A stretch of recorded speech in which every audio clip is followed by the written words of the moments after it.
Now, it's also the same philosophy if you are trying to add text behind an avatar.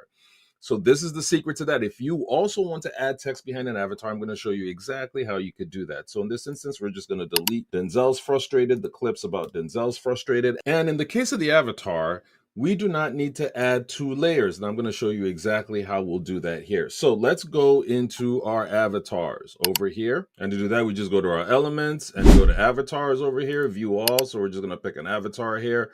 So let's just pick this lady here, and there she is. Now, as you can see, she is there on her own. The text is not there. So I'm going to move, again, the text right to where the lady is. You have to make sure that the text and the clip that you want to put the text on are matching on your timeline, are in sync on your timeline.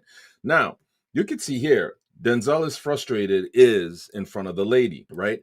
How can I put the lady in front of Denzel is frustrated based on all the layering talks we've been talking about? Well, that's simple. I'm going to move her right up here, a layer up. See how simple that is?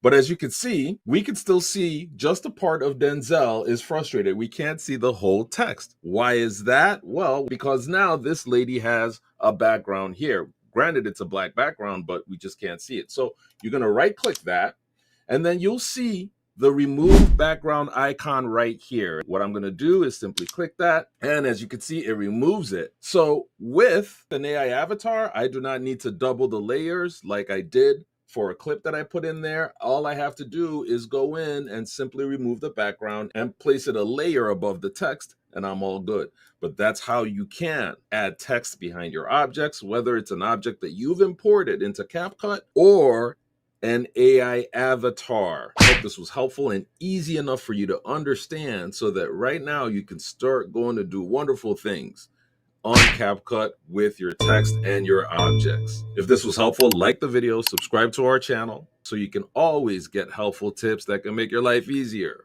Till next time, take care.